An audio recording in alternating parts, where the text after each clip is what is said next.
네, 안녕하세요. 반갑습니다. 4주차 강의 시작하겠습니다. 이번 시간에는 필러에 대한 내용과 그 다음에 이제 플라스틱 제품의 프로세싱, 디자인, 퍼포먼스 이런 내용에 대해서 할게요.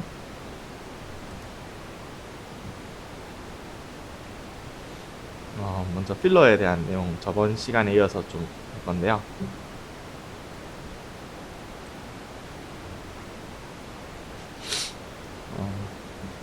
Surface Modifier라는 게 있어요. 요거는 뭐냐면은 그 필러와 이 폴리머 간에 뭔가 결합을 잘 해야 될 텐데 평소에 걔네가 잘 결합을 할 이유가 없잖아요. 그래서 이런 각각의 물질과 리액티브한 그룹이 있는 거예요. 그래서 얘네들로 연결시켜주는 그런 물질입니다. 근데 그러니까 이쪽 부분은 폴리머랑 잘 갖다 붙고 이쪽 부분은 이제 필러랑 이제 잘 붙는 부분인데 요 두 부분만 사실 기능이 있는데 요 스페이서 그룹도 있어요. 요거는 뭐냐면은 만약에 얘 둘이가 옆에 붙어 있으면 자기들끼리 이렇게 반응할 수도 있으니까 얘네 사이를 좀 멀리 띄워놓는 거예요. 그래서 한쪽이 폴리머와 한쪽은 필러와 잘 결합을 해서 그 넣어준 필러와 폴리머 사이에 결합을 증가시키려는 그런 물질이에요.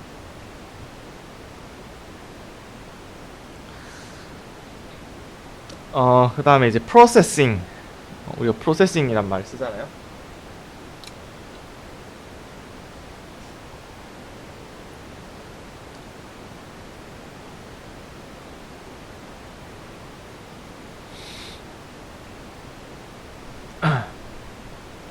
그래서 이런 파티클 형태의 필러들을 폴리머 안에 잘 넣어서 우리가 원하는 제품으로 만들어야 되는데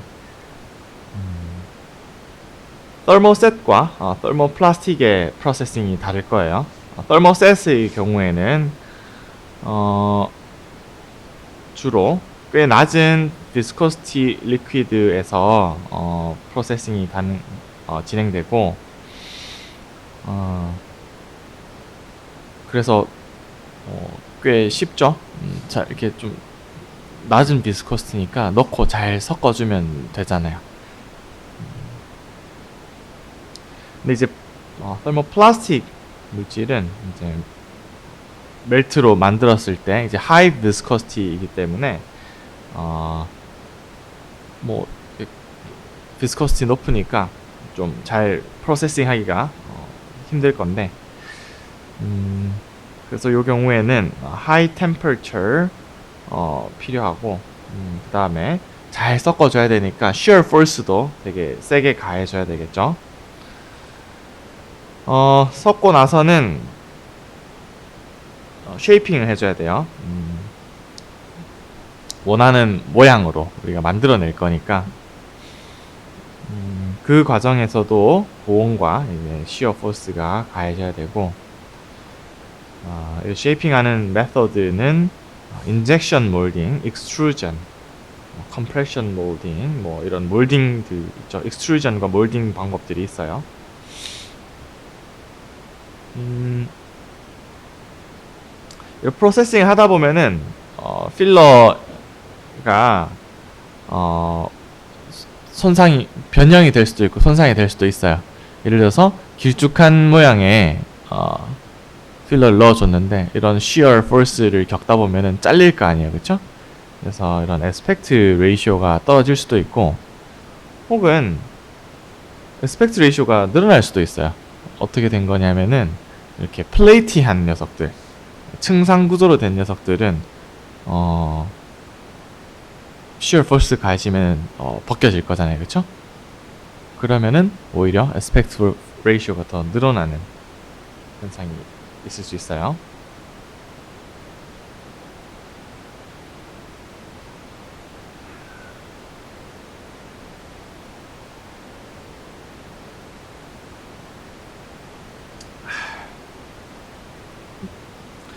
많은 더모플라스틱이 이제 세미 크리스탈린 경우가 있는데, 이때 크리스탈리니티가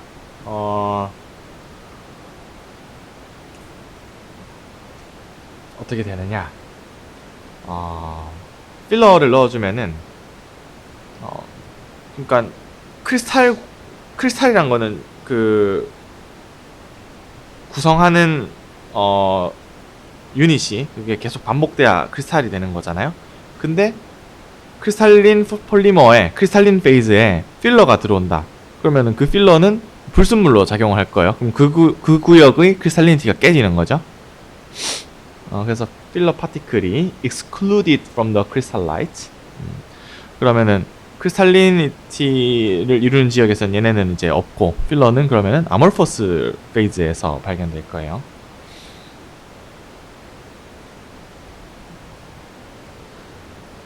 그래서 이런 필러가 있으면은 크리스탈린을 형성하는 데 있어서 좀 더 불리하겠죠. 그러면 크리스탈리니티가 달라질 거고, 그로 인해서 최종 플라스틱이 물성이 달라질 거예요.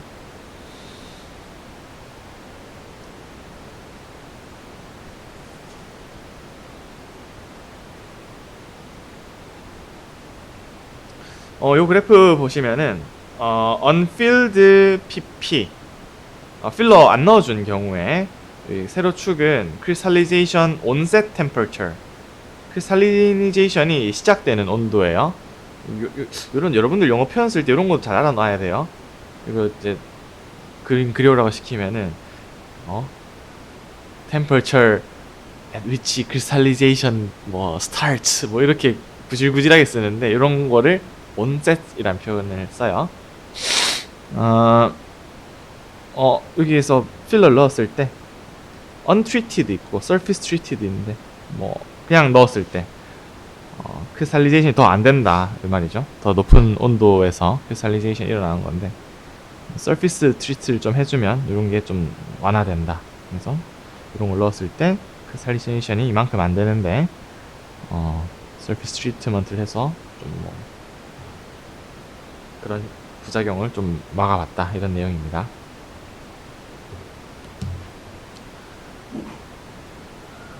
자, 그 다음에 필러를 넣었을 때 TG는 어떻게 될 것인가? TG에 관심이 많으니까.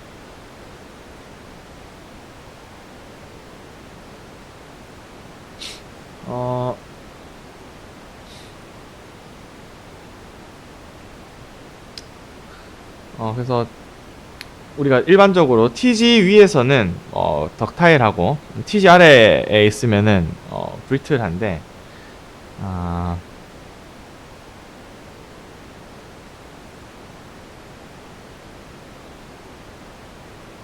그 TG가 그래서 어떠냐에 따라서 상온에서 이거 TG 위인지 아래인지가 달라지고, 그러면은 그 물질이 덕타일한지 브리틀한지가 달라지잖아요.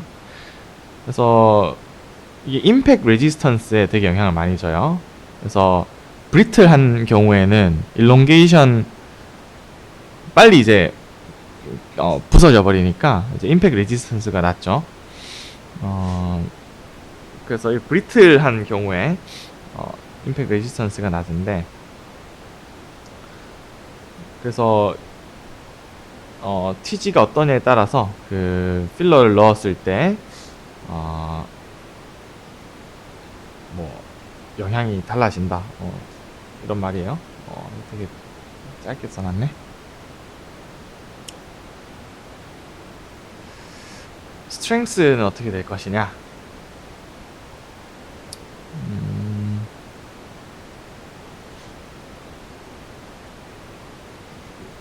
브리틀한 폴리머에서는 일드랑 페일리어가 대체로 비슷해요. 그러니까 일드라는 거는 뭐 한글로 항복이라고 표현하나요? 그러니까 이제 브리틀한 물질은 스트레스 스트레인 커브에서 이렇게 일라스틱한 구간으로 이렇게 쭉 움직이다가 갑자기 깨져요. 그래서 거기가 이제 페일리어 포인트인데, 거기가 일드 포인트이기도 하죠. 근데 이런 덕타일한 물질은 일드 포인트를 넘어서 쭉 플라스틱 데포메이션이 일어나죠. 그래서 일드 포인트랑 페일리어 포인트가 이렇게 다르죠. 필드 서머셋 같은 경우에는 거의 브리틀하게 페일리어가 일어나고, 대체로 어떻게 되냐? With poorly bonded fillers, failure stress decreases very significantly. well bonded 필러를 넣었을 때는 부작용이 별로 없고,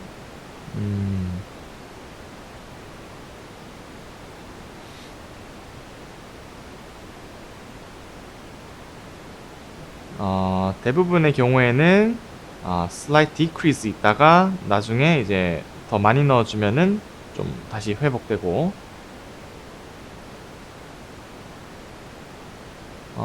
strong well bonded 필러를 넣은 경우에는 strengthening effect가 aspect ratio에 따라서 증가하고,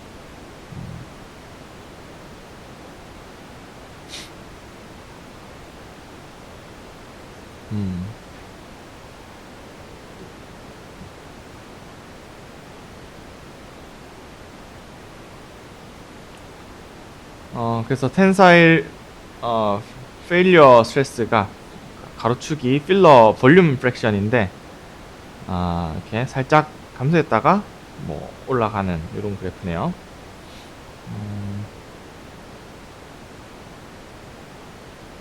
커플 언커플이 뭔지 모르겠네요. 텐사일 일드 스트렝스의 경우에는 굿 어드이전일 경우에는 이렇게 증가하고, poor 어드이전일 경우에는 이렇게 감소하네요.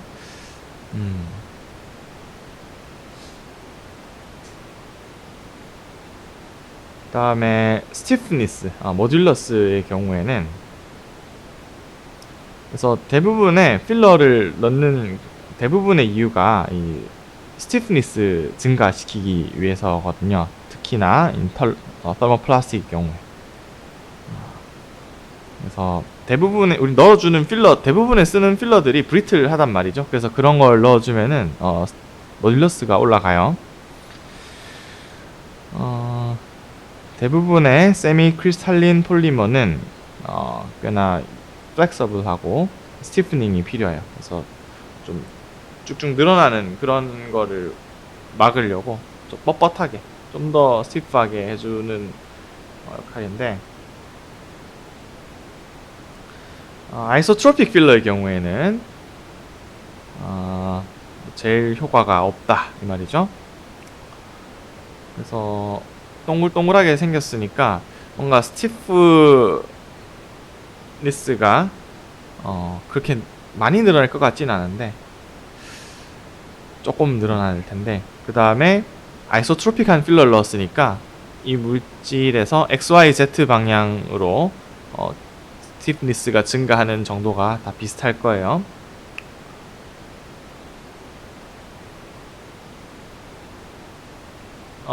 플레이티 필러 such as talc, clay, mica 이런 납작한 필러를 넣은 경우에는 그냥 동그란 거 넣은 경우보다는 스티프니스가 많이 올라갈 거예요.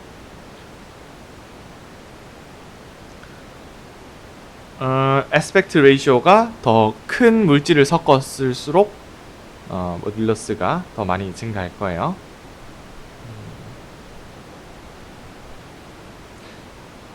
이렇게 좀 스티프니스를 증가시킬 목적으로 뭔가 본인이 쓰고 있는 폴리머에 필러를 좀 섞어 본 사람 있나요?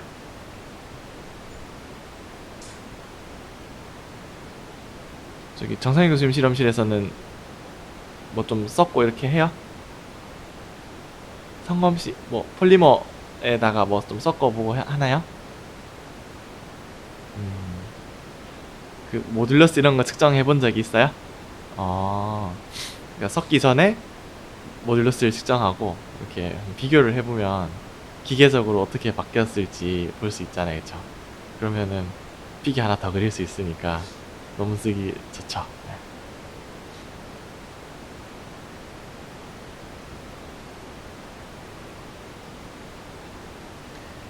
필러 로딩에 따라서 텐사일 모듈러스가 어떻게 바뀌느냐.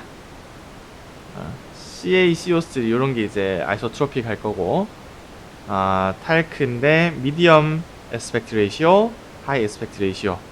좀 많이 넣어줄수록 더 증가하고, 기울기도 이렇게 에스펙트 레이시오 클수록 기울기가 높아지죠.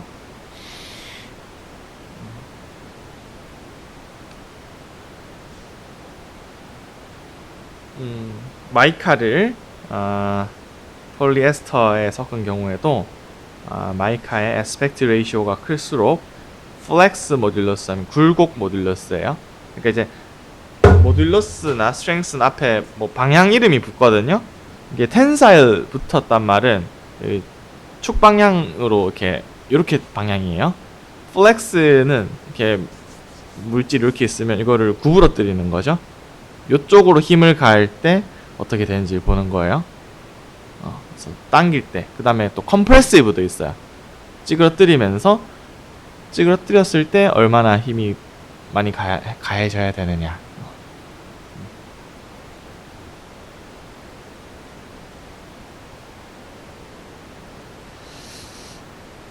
그 다음에 Heat Distortion Temperature 있는데 이건 뭔 뜻이냐면은 temperature at which a polymer sample deforms under a specified load. 그러니까 뭐 어떤 특정 로드를 가했을 때 폴리머가 변형이 일어나기 시작하는 온도예요. 예를 들어서 뭐 10뉴턴을 가하는데 뭐 물질이 있는데 10뉴턴을 가하고 있어요.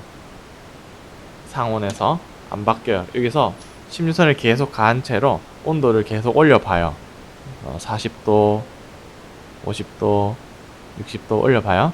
그러다가 이제 뭐 120도가 됐어요. 그때 이제 이게 변형이 많이 되면은 그게 Heat Distortion Temperature예요.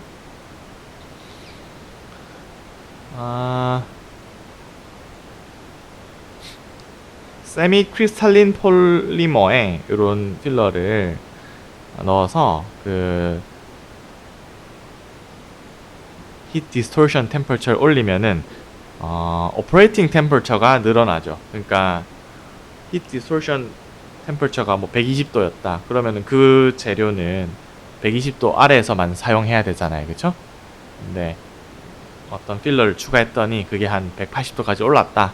그러면은 이 재료를 우리가 180도까지 쓸 수 있잖아요, 그렇죠?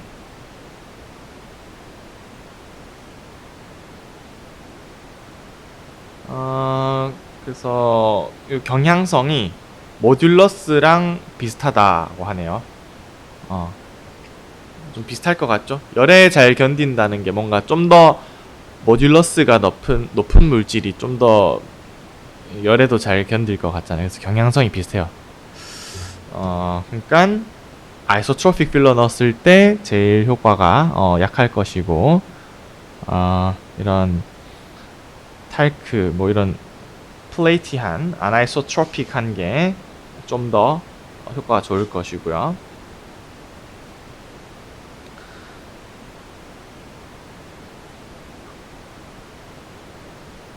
뭐 적게 넣어도 되게 글라스 파이버나 나노 클레이 같은 물질은 8% 이하만 넣어도 꽤 많이 높일 수 있다고 하네요. close to the melting temperature면 거의 뭐 한계까지 올린 거네요, 그렇죠? 녹는 점 직전까지도 이렇게 버티고 있다는 거는. thermoset은 이미 HEDT가 높아서 굳이 필러를 넣어서 이렇게 올리려는 시도를 안 한다고 하네요.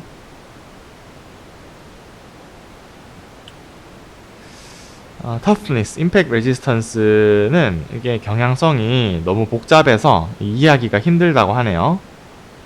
대체로 필러 넣었을 때 러프니스가 증가한다고 하네요. 뭐 그래프가 뭐 경향성이 딱히 없죠. 음, 뭘 그래도 뭐 0일 때에 비해서 대체로는 증가하네요.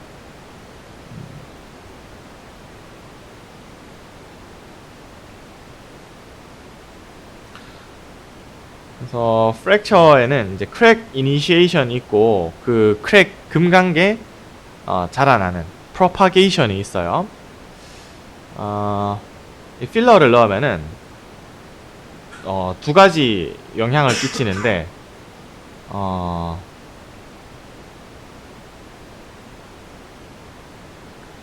이제 플로 결함으로 작용할 수가 있어요. 그래서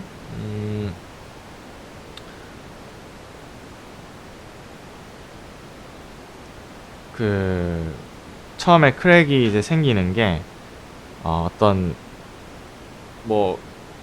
충격이 가해졌을 때 이 재료에서 제일 약한 부위가 있을 거 아니에요, 그렇죠? 그 이제 결함이 있는 곳, 그 근처로 스트레스가 몰려요. 그럼 거기서부터 이제 금이 가기 시작하겠죠? 근데 중요한 거는 결함이 그러면은 여러 개 있을 때, 그럼 거기 여러 개 있을 때 그 중에서는 그럼 어디에서 제일 어떻게 될 것이냐? 스트레스가 골고루 나눠 가질 것이냐? 그렇지 않아요. 제일 심한 결함 있죠. 거기로 다 몰려요. 그래서 이게 with the largest flaws being the controlling ones 돼 있죠. 그러니까 제일 큰 놈, 결함 중에 제일 큰 놈, 거기로 다 몰려요. 그래서 top size are critical, not the average size. 그러니까 이 결함들의 평균 사이즈가 중요한 게 아니라 그 제일 큰 놈 있죠. 그 놈이 중요해요. 왜냐? 그 한 놈이 잘 못 버티면 이제 그냥 재료가 부서지는 거잖아요, 그렇죠? 재료의 파괴는 좀 그게 중요해요.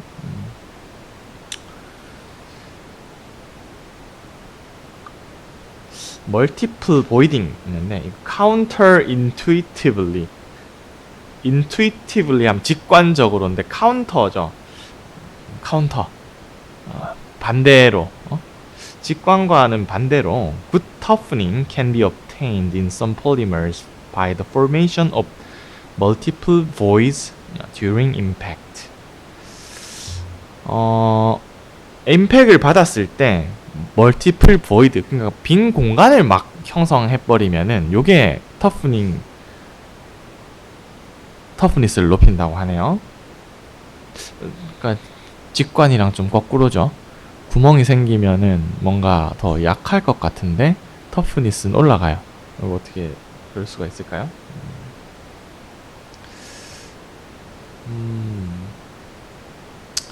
그래서 fillers that are poorly bonded to the polymer matrix are one way of achieving this effect. 자, 필러가 막 들어있는데 폴리머랑 강하게 결합 안 하고 느슨하게 있다고 칩시다.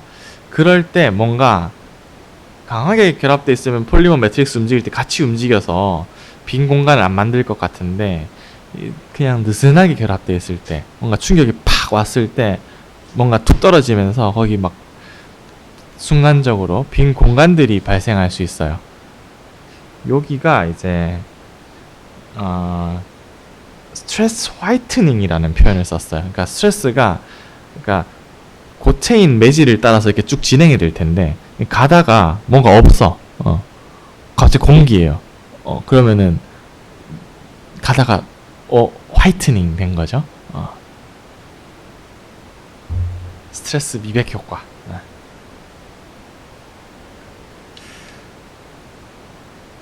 그 다음에 크립 하면 이렇게 꾸물꾸물 기는 거잖아요. 라디오헤드 크립 알아요? 많이 아시네요. 동년배들인가? 어떻게 알죠? 음,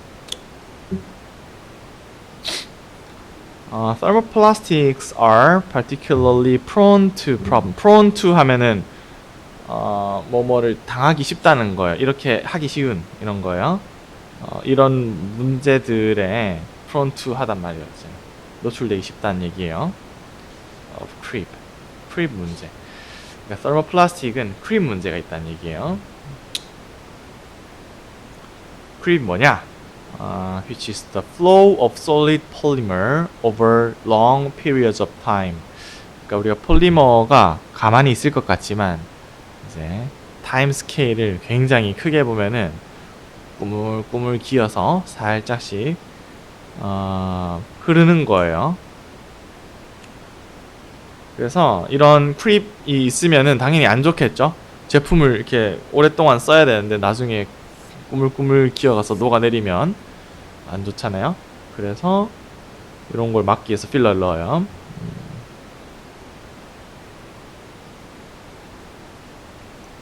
뭐 당연히 상식적으로 reducing creep 하는 제일 좋은 필러는 highly anisotropic 하고 well bonded to the polymer. 폴리머랑 잘 붙어있는 녀석.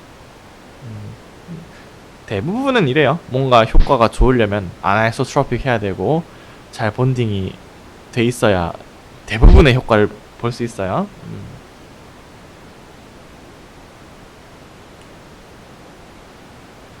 그래서 굿 본딩 형성하려면 surface area가 넓던가 like nanoparticles 또는 그 자체가 인터랙션이 좋든가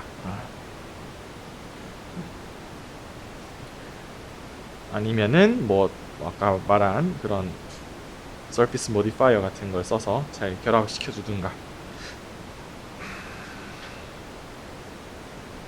필러 안 넣었을 때 크립이 2년 후에 한 1.2% 정도 생겼어요. 20% 카보네이트 넣었을 때 요렇게 20% 하이 에스펙트 레이시오 탈크 넣었을 때 요렇게 거의 절반 줄었네요.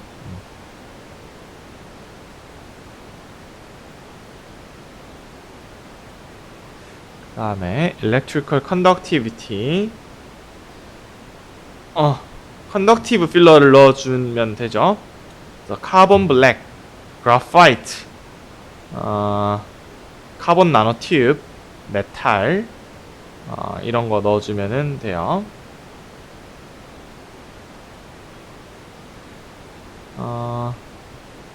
그래서 뭐 전에도 얘기했지만 이런 컨덕티비티가 효과를 보기 위해서는 이런 퍼콜레이션 네트워크를 형성해야 돼서 어느 볼륨 퍼센트 이상을 넣어줘야 돼요. 그러면은 이렇게 레지스티비티가 뚝 떨어지는 그런 거예요. 뭐 이걸 달성하고 나면 더 넣어줘도 크게 향상되기는 어렵죠.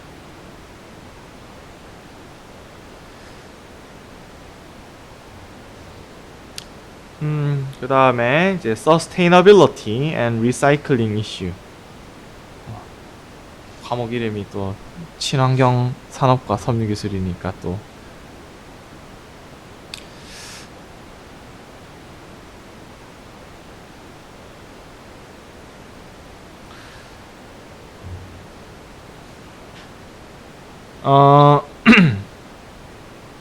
필러 중에 얼마나 재사용되느냐? Less than 10% of more than 25 million tons of fillers that are currently consumed annually are recycled. 1년간 필러로 2,500만 톤의 필러가 사용되고 그 중에 10%가 재사용되네요. 예상보다는 많이 재사용되는 것 같네요. 그리고 이런 분야에서 데피니션 되게 중요하죠. 요새 뭐 그린 워싱이다 뭐 이런 말 많잖아요. 그죠? 그래서 뭐 친환경 뭐 이런 거 할 때 용어가 중요한데 sustainable 이건 뭔 뜻이냐? 뭐 한번 정의를 한번 보려고 갖고 왔어요.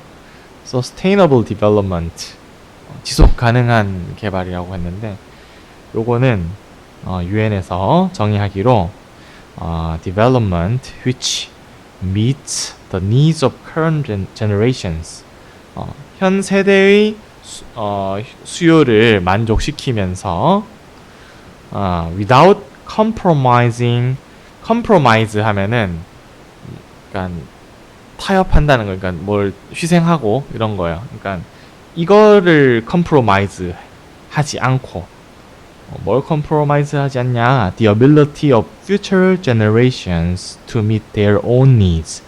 미래 세대가 걔네의 니즈를 충족시킬 능력을 그거를 희생하지 않으면서 현 세대의 수요를 만족시키는 그런 디벨롭먼트가 sustainable development예요. 자, 그 다음에 renewable 하면은 renewability is defined as any material or energy which can be replenished in full without loss or degradation in quality. 그러니까 renewable 하다는 얘기는 에너지나 어떤 물질에 적용되는 형용사, 명사인데, 이게 중요한 게 loss나 degradation 없이 이렇게 사용할 수 있는 뭐 그런 걸 이제 renewable 하다예요. 그러니까 예를 들어서 어떤 뭔가를 재사용했는데 원래 성능이 100이면은 다시 이렇게 해서 만들었더니 성능이 한 5가 나왔어. 이걸 리뉴얼을 하다고 볼 수 있느냐? 어렵다 이 이야기예요.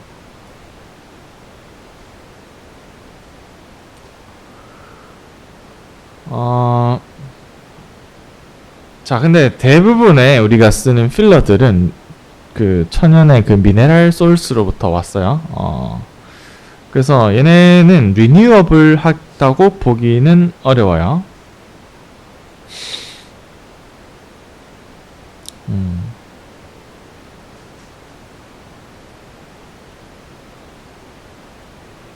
그래서 얘네가 사실 뭐 자연계에 많이 있어요. 그래서 얘네가 고갈되는 거는 우리가 당장 immediate concern은 아니에요. 그래서 지금 필러에서 환경적으로 그러니까 sustainability 관점에서 중요한 건 뭐냐면은 만약에 얘네가 지금 얼마 없다. 그러면은 이제 상황이 또 달라질 텐데 얘네가 지금 뭐 충분히 있으니까 뭐가 더 중요한 거냐면은 limiting the environmental impact of their extraction. 그러니까 뭐 산이나 그 광산 같은 데서 뭐가 이제 우리가 채취를 하는데 그때 환경 오염이 많이 발생할 수 있어요. 예를 들어서 뭐 나무도 뭐 깎아 없애야 되고 뭐 화학 처리도 해야 되고 특히 뭐 예를 들어서 뭐 흡연 같은 거 중국에서 이제 채취할 때 막 엄청 마구잡이로 막 한단 말이에요. 환경 규제가 사실 조금 잘 지켜지는지 좀 의문이죠. 그래서 그런 채굴 과정에서 어떤 환경적 이슈가 없는지 그런 게 더 중요하다. It can also be argued that by replacing part of the oil-based polymers in a composite, mineral flows can significantly reduce the environmental impact of the product. 이게 뭔 소리냐면은 자, 우리가 필러를 만약에 안 쓴다면은 요만큼의 플라스틱을 만들 때 플라스틱 제품을 만들 때 필러를 안 쓴다면 요만큼을 통째로 플라스틱으로 만들어야 되죠. 근데 플라스틱이란 거는 다 석유화학 부산물로 만드는 거잖아요. 근데 요만큼 그 중에서 일정 부분을 이런 미네랄로 대체할 수 있으니까 그만큼 석유를 덜 써도 되는 거죠. 그런 관점에서 보면은 환경적으로 좀 임팩을 줄여줄 수 있지 않나 그런 관점도 있어요. 그래서 우리가 환경적인 영향을 평가할 때는 되게 복잡해요. 단순하게 이게 뭐 환경적으로 안 좋다 이렇게 말하기가 되게 사실 어려운 이야기예요. 그로 인해서 얻는 게 있고 잃는 게 있는 건데 그게 그 중에 뭐가 더 시급하냐 그런 걸 따져서 선택을 해야 되겠죠.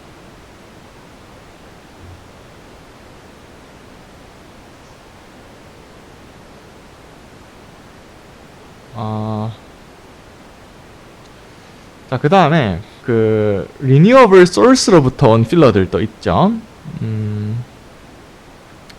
There's already considerable use of natural fibers.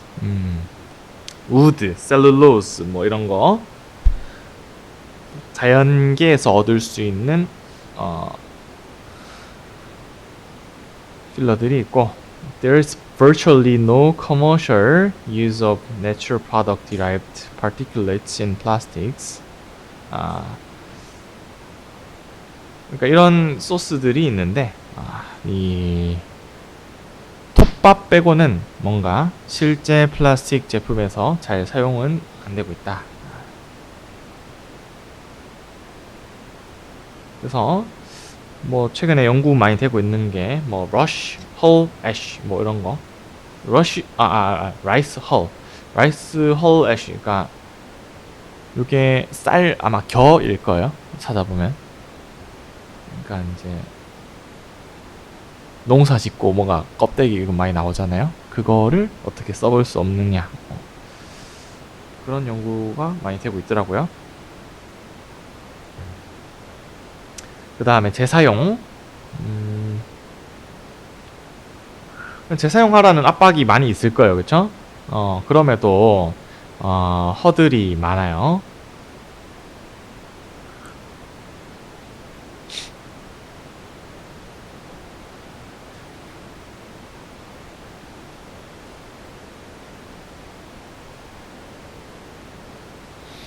그래서 이런 웨이스트 혹은 이런 부산물로부터 뭔가를 그걸 재료로 뭘 만든다고 할 때 이슈가 availability, security, and consistency of supply. 그러니까 뭔가 제품을 만들 때 원료로 쓰려면은 그 원료가 항상 이용 가능해야 되고, 그 다음에 꾸준하게 이렇게 뭔가 받을 수 있어야 되죠. 어떤 화학 제품을 만드는데 예를 들어서 뭐 99% 순도의 에탄올이 필요하다. 이런 거 우리 항상 뭔가 구할 수 있잖아요. 그쵸?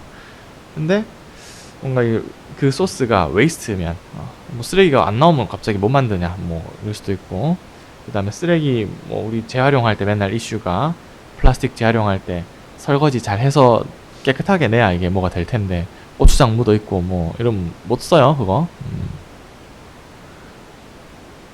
그래서 서플라이가 참 이렇게 잘 되는 게 어려워요.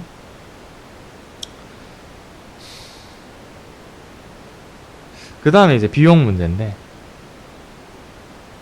그 대부분의 우리가 쓰는 파티큘레이트 필러가 왜 쓰이고 있겠어요, 그쵸? 싸니까 쓰이고 있겠죠. 지금 쓰이고 있다는 얘기는 얘네한테 가격 경쟁을 해서 이길 수 있으려면은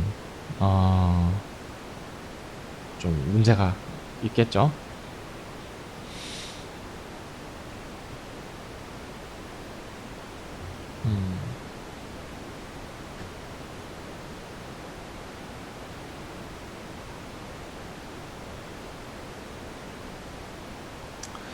뭐 여러 가지 묘책들을 사람들이 생각하고 있을 거예요. 뭐 예를 들어서 다른 산업에서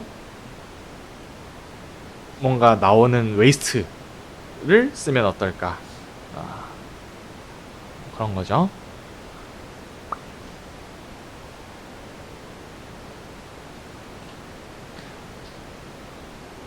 그 다른 산업에서는 이게 아무 가치가 없이 그냥 버려지니까 이거는 뭐 고추장 묻은 플라스틱 용기보다는 나을 거 아니에요, 그렇죠? 왜냐면 그 산업은 어차피 꾸준하게 돌아가고 있고 웨이스트도 일정하게 나올 테니까 그런 걸 좀 쓰는 게 어떨까? Recovery and recycling of fillers already used in polymers. 뭐 제일 전공법이죠. 이미 사용한 플라스틱의 안에 들어있는 그걸 다시 꺼내서 회수해서 재사용하는 거.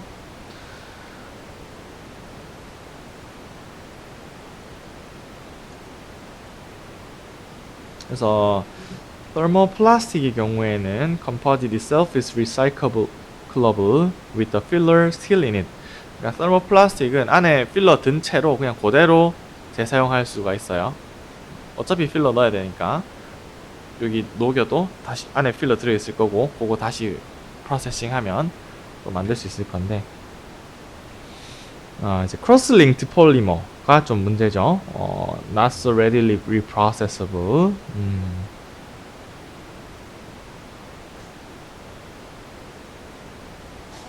그래서 지금 좀 되고 있는 게 recovery of carbon black from tires. 자동차 타이어, 폐타이어에서 카본 블랙 추출하는 거. calcium carbonate from SBR 카펫 잘 몰라요. 뭐 카본 파이버 이런 거 회수하는 거. 여기까지 챕터 8 내용이었고요. 챕터 9 내용은 이제 processing, design, and performance of plastic products예요.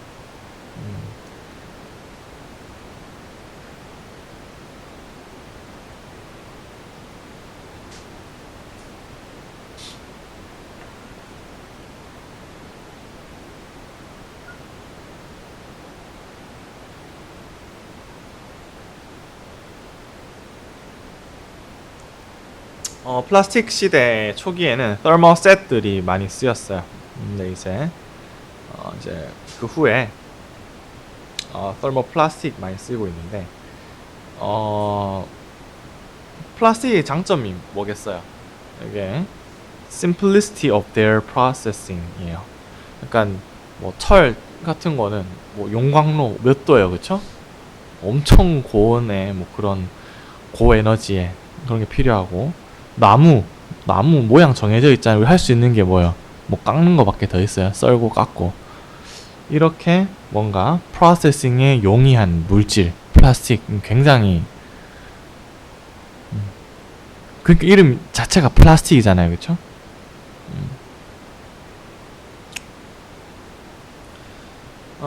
프로세싱에서 제일 많이 쓰는 게 멜트 프로세싱이죠. commonly used processes for obtaining articles from thermoplastics based on heating of polymer granules. 원재료 폴리머 그래뉴를 가열해서 until the resulting material reaches a viscosity. 어느 정도의 viscosity일 때까지 가열을 해주고 that allows its flow. 그럼 이제 흐를 수가 있죠. 그래서 모양을 만들어서 이제 가공을 하는 거죠. 플라스틱 제품에 장단점이 있죠.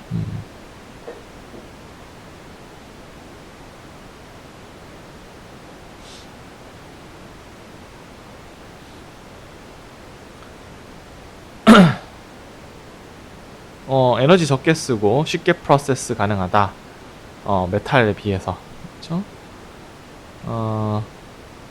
fine aesthetics. 이쁘다. 감성. 가볍다.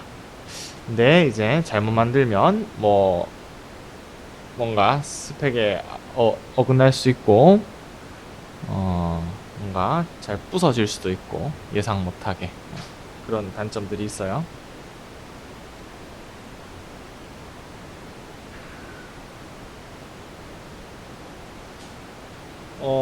이 피겨 9.1이 대체로의 프로세싱 루트예요. 그래서 raw material을 melting or softening until the desired degree of viscosity is attained.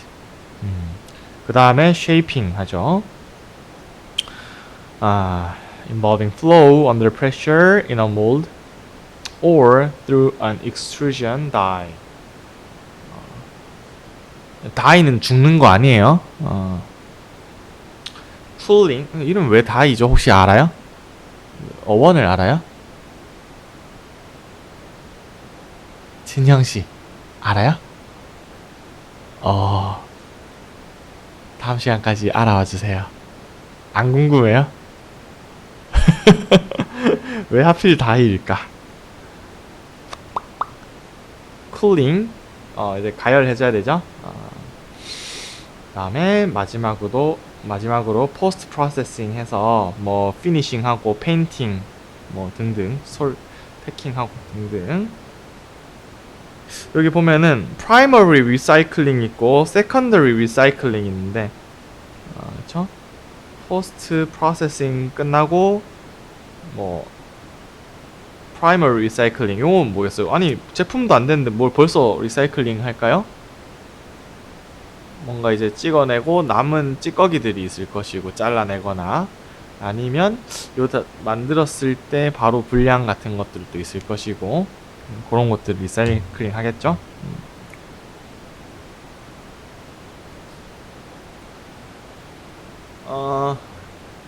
그래서 프로세싱에서 중요한 팩터들이 있을 거예요. 멜트 비스커시티.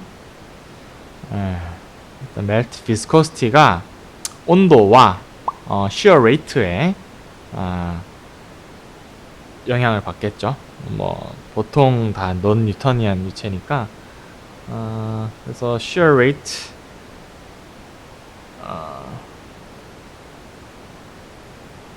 보통 요 정도 시어 레이트를 공장에 쓰고 these values 그래요. 뭐 아무튼 이런 것들에 멜트 비스코시티 영향을 받아요. 그 다음에 heat exchanges 열이 중요해요.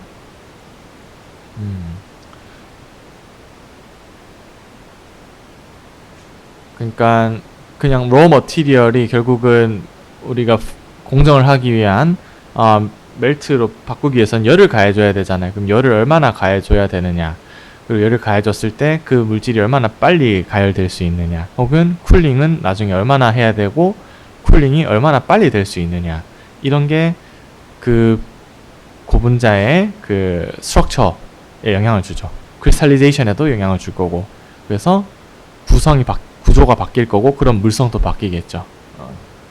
중요해요. 아몰퍼스랑 세미 크리스탈린을 비교하면 크리스탈린이 열 더 많이 들어요. 왜냐하면은 얘네는 그 페이즈 트랜스폼 할 때 이제 레이턴트 힛이 있으니까, 그러니까 크리스탈라이제이션이 되면서 열을 더 쓰니까 더 많은 열 들어요.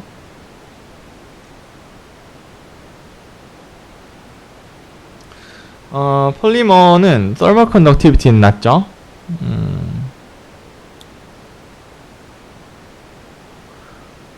그래서 멜팅과 쿨링에서 이 가열 속도, 냉각 속도 이런 게 제한이 있어서 잘 고려를 해야 돼요.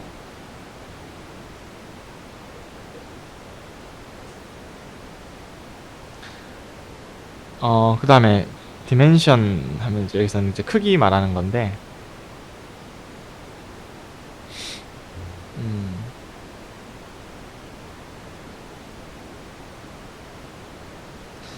자, 예를 보면은 if the material is subjected to high shear stresses, 물건 만들다가 high shear stress 받을 경우에는 surface irregularities may arise. 이거 shark skin이라 하거든요. 상어의 피부, 뭐 쭈글쭈글한가 봐요.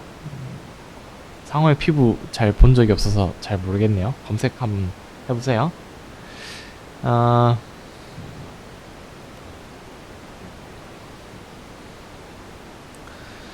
그리고 그 폴리머가 크리스탈리니티가 얼마인지에 따라서 또 영향이 있는데, 그 다음에 degree of orientation, 크리스탈리니티랑 오리엔테이션이 얼마나 돼 있는지가 나중에 슈링키지를 일으킬 수 있어요. 그러니까 그 크리스탈리니티가 있는 물질은 그러니까 상변화가 일어나잖아요. 그러면서 부피가 수축을 할 거란 말이죠.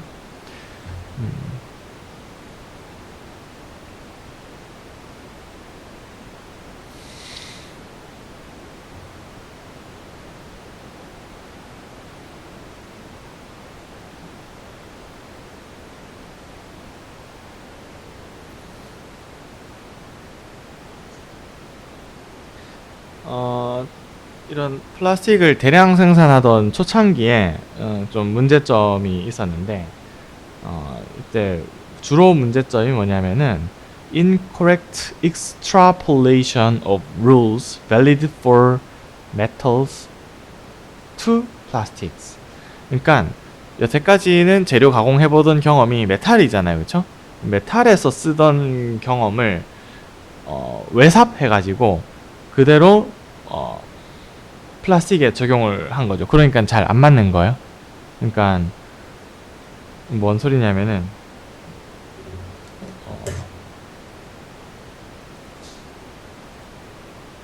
뭔가 할 때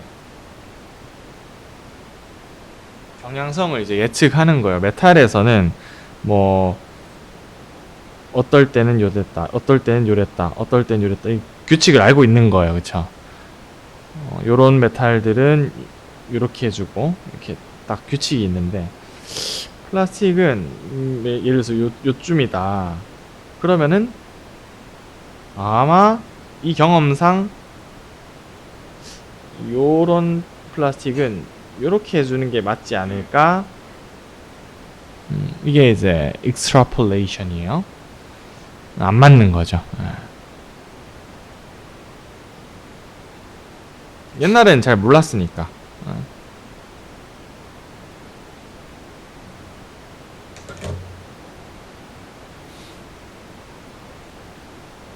It is now clear that polymers are very different from metals. 아예 뭐 내부를 들여다보면 아예 다르잖아요, 그렇죠? 메탈은 그 메탈 입자 간에 그냥 메탈릭 본드 이렇게 되는 건데, 폴리머라는 거는 길쭉한 뭔가의 거대한 분자가 있고, 걔네들이 이제 physically 이제 서로 결합을 하고 있는 구조이기 때문에 그거에 대해서 많이 이해도가 높아졌기 때문에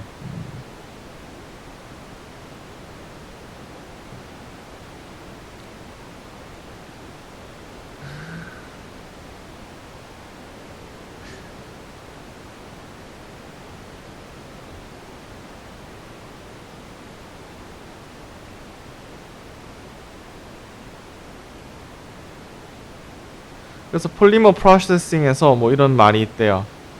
Get the shape, then set the shape. 이런 말이 있대요.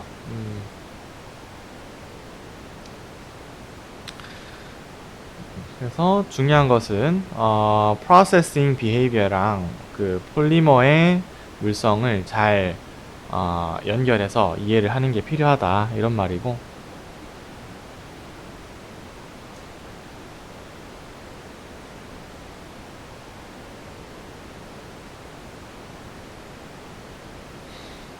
그래서 중요한 테크닉이 이제 extrusion 있고, 그 다음 molding 있죠. extrusion은 to yield products of constant transverse cross section, 주로 파이프, 뭐 필름 이런 식으로 그 일정한 크로스 섹션을 갖는 것들을 쭉 짜내는 거잖아요, 그렇죠? extrusion.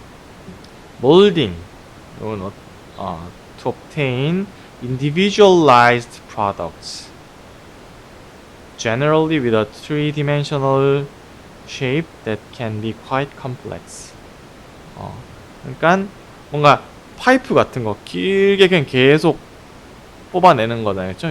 이럴 때 익스트루전 쓰고, 뭐 이런 마우스 만든다 이런 거 할 때 톡톡 찍어내잖아요, 그렇죠? 그럴 때 몰딩 쓰고.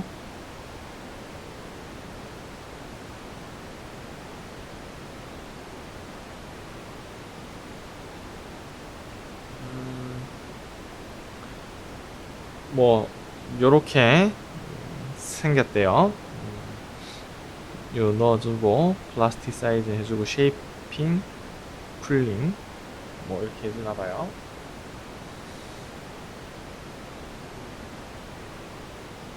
대충 이해가죠?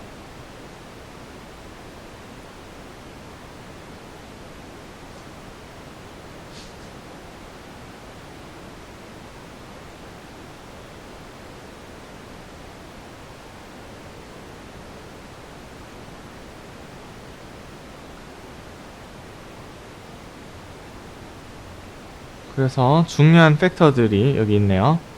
Thermal properties, thermal stability, flow property, crystallization, orientation 뭐 이런 것들을 잘 고려를 해야 된다, 그런 얘기고요. 자, 그러면은 멜트 프로세싱에서 중요한 thermal property 뭐가 있을까? 첫 번째로 이제 the amount of heat required to bring up them up to processing temperatures. 원재료가 있을 때 얘네를 멜트까지 만드는데 필요한 힛 얼마나 들 것이냐, 뭐 이렇게 구할 수 있겠죠. 일단 매스 많으면 당연히 늘어날 거니까. 그 다음에 걔네의 스페시픽 힛이 있어야 될 거고, 상온과 멜트 템퍼처의 온도 차이 있어야 될 것이고, G는 뭐지? 빼먹었네요. 델타 H는 latent heat of melting. 요건 이제 크리스탈린 폴리머일 경우에.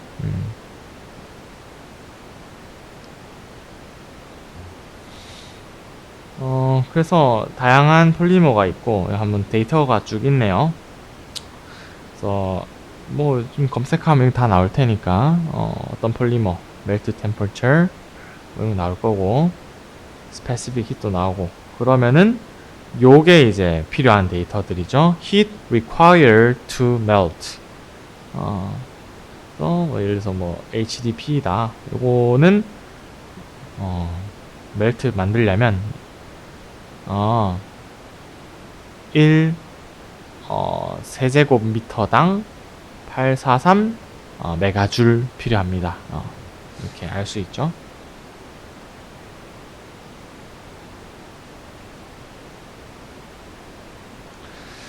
자, 그 다음에 thermal stability, 얼마나 안정한가. 근데 thermal stability에 뭐 여러 가지 척도가 있을 수 있겠죠. How stable is it at elevated temperatures when oxygen is absent? 산소 없이 몇 도에서 얼마나 안정하냐, 뭐 이런 거고, 혹은 산소 있을 때는 또 몇 도까지 안정하냐, 뭐 다 다르겠죠. 만약에 unstable 하다면 how are the polymer properties affected? 그러니까 뭐 어떤 재료가 뭐 한 300도에서 뭐 불안정하다고 했을 때, 그러면 그게 불안정한 게 뭐 물성이 tensile strength가 1GPa인 게 뭐 0.5로 떨어지는지 0.1로 떨어지는지 뭐 그런 거.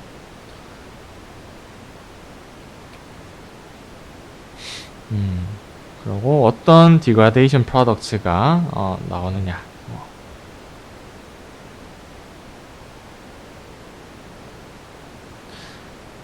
그 다음에 이제 쿨링 중요하댔어요.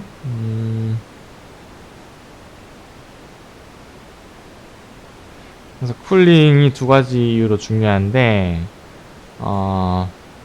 첫 번째로는 rate of production에 영향을 미치죠. 그러니까 쿨링 쿨링도 이제 제품 만드는 단계 중에 하나이니까 쿨링이 오래 걸리면 제품 만드는데 오래 걸리는 거죠. 쿨링이 빨리 돼야 단위 시간에 많이 만들 수 있는 거죠. 두 번째로 is a factor influencing the property. 제품의 property에 영향을 줘요. 그러니까 옛날에 얘기했듯이 뭔가 이 크리스탈리니티 같은 거. 그래서 쿨링 타임은 어떻게 계산하느냐? 이게 또 뭐 누가 식을 만들어 놨네요.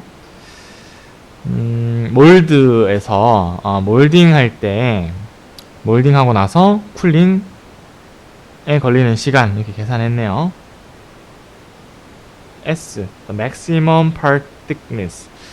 그러니까 이런 식 만들 때 이런 게 아주 스마트한 거죠. 이렇게 이제 어떻게 복잡하게 생긴 몰드로 이렇게 만드는데 이 두꺼운 부분이 있을 거고 얇은 부분이 있다고 쳤을 때 이거 제품이 전체가 쿨링 되는데 걸리는 시간은 이 얇은데 거는 고려할 필요가 없죠. 왜냐면은 얘가 더 오래 걸릴 거니까. 그럼 얘가 쿨링돼야 다 쿨링 된 거예요. 그렇죠? 그래서 이 maximum thickness인 여기. 그래서 열 전달이 결국은 이제 두꺼운 데서 오래 걸리니까 그래서 이런 온도 차이 이렇게 해서 싹싹 식을 만들었네요. 알파는 thermal diffusivity. thermal diffusivity가 당연히 이 타임에 반비례 하겠죠. diffusivity 빠르면 걸리는 시간이 작겠죠. 이런 식 하나 만들면 참 좋겠죠. 그쵸? 이름도 남고.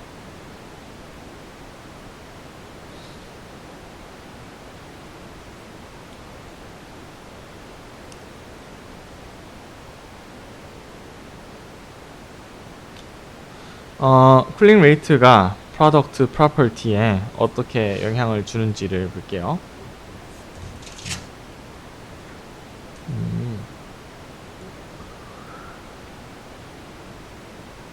If the polymer melt is sheared into shape, the molecules will be oriented. 자, 이 쿨링 레이트가 어떻게 영향을 주는지 이해하기 위해서 뭐 좀 복잡하게 길게 써놨는데, 시어를 가해줬을 때 몰레큘이 오리엔티드 될 거예요, 그쵸? 근데 on release of shearing stresses, molecules will tend to recoil or relax. 그러니까 시어를 가했을 때 이렇게 쭉 펴질 텐데 시어를 치워버리면 원래 모양으로 복귀하려고 하겠죠? 그래서 recoil, 그러니까 다시 꼬이거나 뭐 relax 할 건데 a process which becomes slower as the temperature is reduced toward Tg. 그러니까 Tg 가까이로 온도가 낮아지면은 이게 이 방금 말한 이 현상이 느리게 일어날 거예요.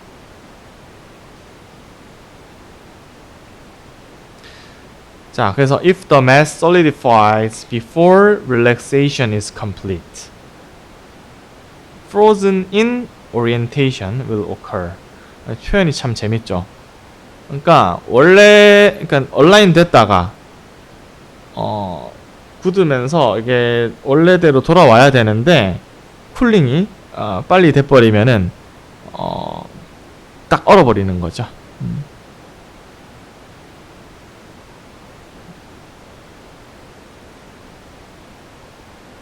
그래서 그대로 얼어있는 오리엔테이션이 있는 거죠. will occur. And the polymeric mass will be anisotropic. 오케이.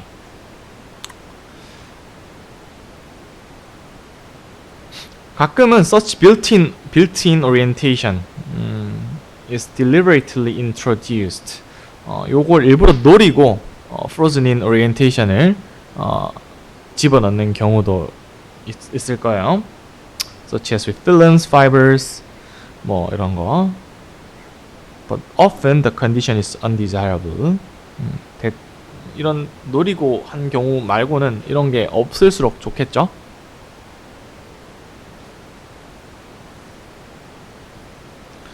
자, 그 다음에 cooling rates can affect the rate of crystalline growth.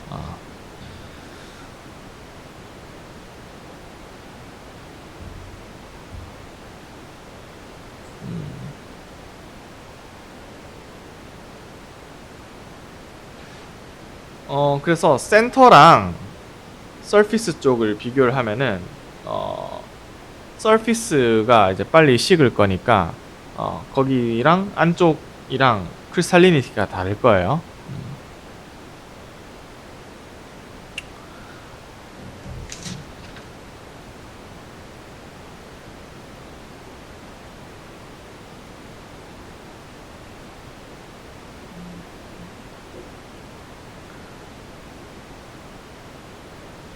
그래서 너무 빨리 이렇게 쿨링 해버리면은 solid shell with a soft center 요 구조가 자주 생기는데 바깥쪽 빨리 식어갖고 뭔가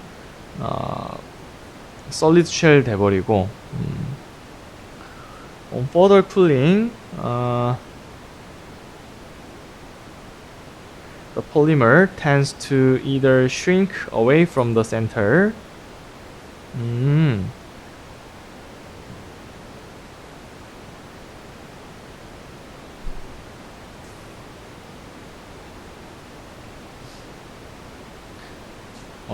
그러니까 바깥쪽은 이제 딱딱한 쉘 됐고 안쪽에 이제 뭔가 뭐 소프트한 센터인데 여기서 더 쿨링이 일어나면은 안쪽이 이제 굳으면서 바깥쪽으로 이렇게 달라붙어요. 그래서 내부에 보이드들이 이렇게 생길 수가 있어요. 그렇군요. 보이드까지 안 생기더라도 레지듀얼 스트레스가 있을 수도 있대요. 레지듀얼 스트레스 뭔 말인지 알아요? 그러니까 자체적으로 이제 스트레스가 가해지는 상태로 이제 굳은 거죠. 잔여한 스트레스.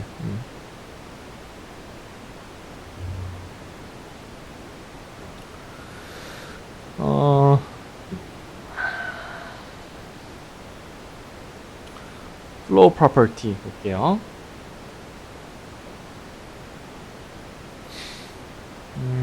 뭐 계속 했던 얘기가 또 나온 것 같은데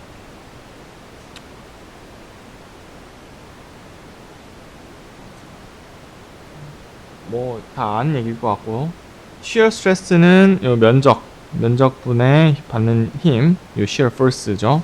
shear rate는 이렇게 정의되고 du dr viscosity가 이제 그 shear 스트레스와 shear rate의 관계식이죠. 이게 컨스트 하면은 이제 뉴턴이 아니고 대체로 이제 폴리머 멜츠는 논 뉴턴이 아니고 이게 되게 이렇게 식이 복잡하겠죠. 얘가 상수가 아니니까.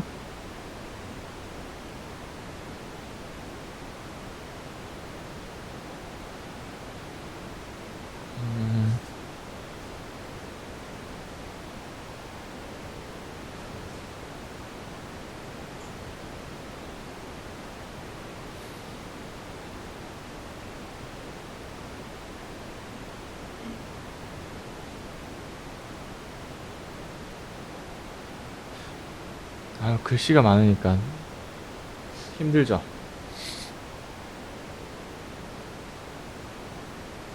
폴리머 멜트의 이제 일라스틱 이펙트라는 건데, 그러니까 이런 멜트가 우리가 일라스티시티가 있단 말이죠. 그러니까 폴리머 멜트가 디폼 됐을 때 어떤 일이 일어나냐 생각해 보면은 폴리머 몰레큘이 서로 이제 slide each other 하기도 하고 그 각각의 입장에서 보면 이렇게 uncoil or at least they are deformed from their random coiled up conformation. 그러니까 원래 가만히 있었을 때 이렇게 coil up 돼 있는 구조에서 뭔가 언코일 되면서 변형이 일어나죠. 그러니까 이게 그냥 예를 들어서 물 생각하면 물 입자는 그냥 H2O니까 그냥 shear 스트레스가 가해졌을 때 그냥 지나갈 뿐이겠죠. 물 입자가 쭉 커졌다가 뭐 쭉 줄어들었다가 뭐 이런 일을 기대하긴 힘들잖아요, 그렇죠? 근데 이제 폴리머란 말이에요. 그러니까 얘네끼리 이렇게 뭐 지나가고 뭐 이렇게 이런 일도 있겠지만 shear 스트레스 가해졌을 때 그 각각의 폴리머 개인이 이렇게 변형이 일어날 거란 말이죠. 구조적으로.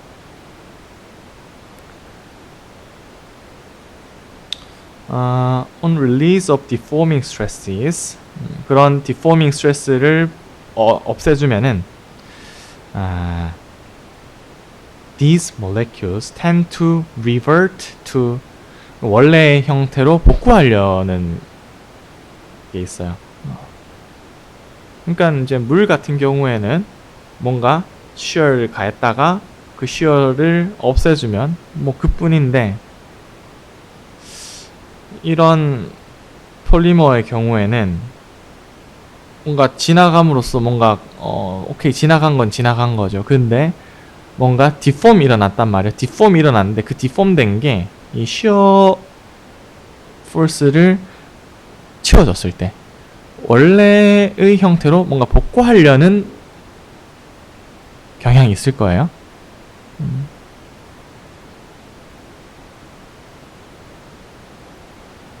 Since molecular entanglement causes the molecules to act in a cooperative manner, some recovery of shape corresponding to the recoiling occurs. 요런 게 이제 elastic effect인 거죠. Are of great importance in polymer processing. 그러니까 elasticity를 갖고 있다는 거예요. 뭔가 복원하려는 성질이 있는 거죠.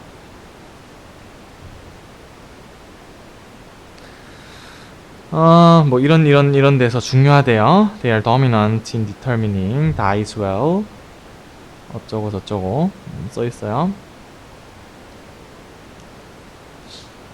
그래서 우리가 폴리머 멜트를 프로세싱 할 때 이 폴리머 멜트가 비스커스한 성질과 이런 엘라스틱한 성질을 갖고 있기 때문에 그런 걸 잘 고려를 해줘야 된다는 얘기예요.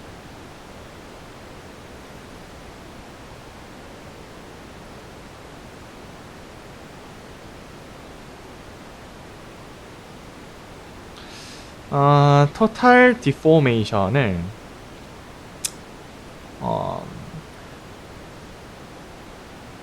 가정을 얘네가 almost entirely composed of a viscous flow and high elastic deformation due to chain uncoiling, 요 두 개로 구성되어 있다고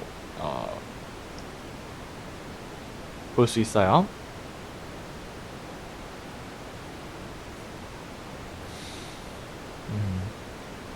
viscous deformation은 디포밍 스트레스가 같다고 가정했을 때, 자, 어떤 힘 가해주는 스트레스를 일정하다고 생각해 봅시다. 그때 온도에 따라서 어떻게 바뀔까? 온도가 높아질수록 이런 viscous deformation은 어떨까? viscous deformation, 그러니까 이렇게 흘러가서 뭔가 돌아오지 않는 그 deformation이에요. 온도가 올라가면 어떨까? increase rapidly with temperature 돼 있네요. Whereas elastic deformations change much more slowly.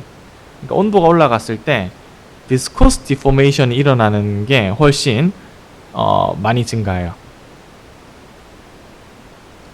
그래서 고온이 됐을 때는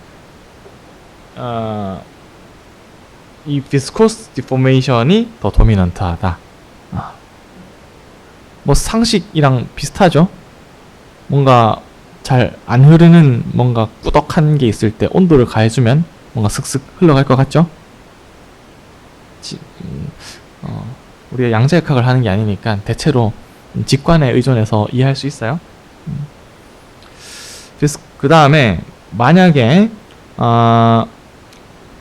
이 디포밍 스트레스 일정하다고 봤을 때 몰레큘라 매스랑은 어떨까? 분자량이 크죠. 그러니까 긴 고분자랑 짧은 고분자 비교하면 어떨까? 생각해 보세요.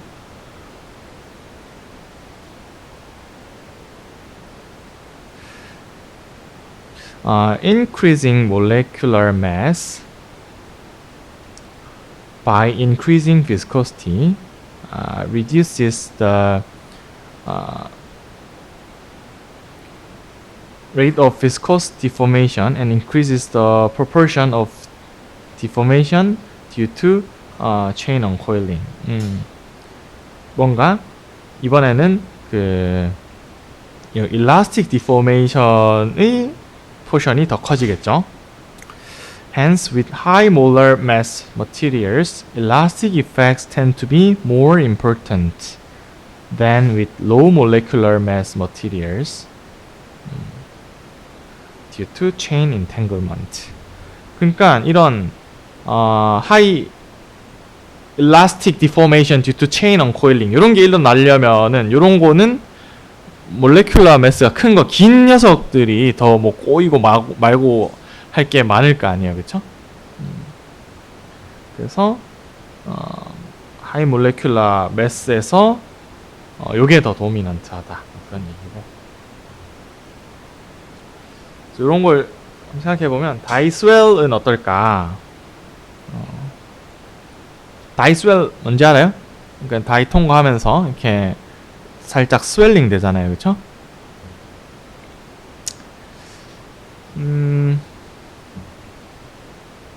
tends to go down with an increase in temperature and go up with molecular mass. 그러니까 이런 elasticity가 좀 크면 이런 게 이제 많이 일어나겠죠. 그래서 이런 경향성이 발견된다. 온도가 올라갔을 때는 좀 줄어들고 몰레큘라 매스가 커질 때는 다이 스웰링이 좀 더 많이 일어나고 다른 조건 다 똑같다고 쳤을 때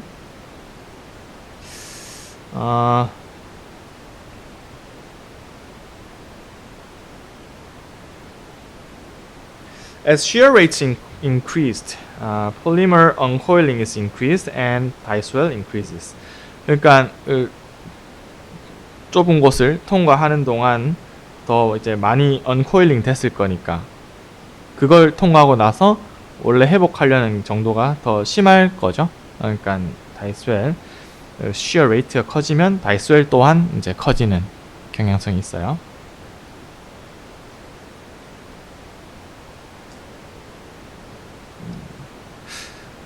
그래요. 오늘 수업은 여기까지 하겠습니다. 네.